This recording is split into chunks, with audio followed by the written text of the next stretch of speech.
ఏం వచ్చింది సార్, అది రిజర్వ్ ఫారెస్ట్ అయిపోయింది. రెవెన్యూ ఫారెస్ట్ అయితే we have no problem. Reserve forest అయితే మనము దానికి 2 ఇంకర్ ల్యాండ్ ఆల్టర్నేటివ్ కాంపెన్సేషన్ చూపించారు. 2 times 4 times అండి. 2 times.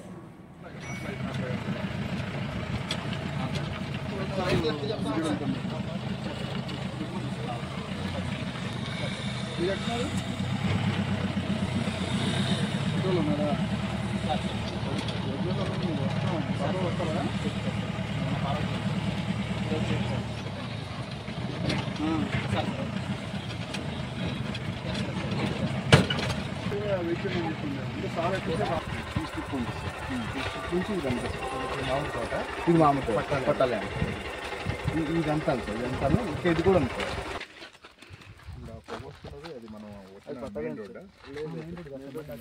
లోపల నుంచి అటు పెరుగుతుంది సార్. చుట్టూ మామిడి తోట ఉన్నదంతాను పట్టాలండి సార్. కొబ్బరి తోట ఇది ఇక్కడ వరకు వచ్చేది సార్.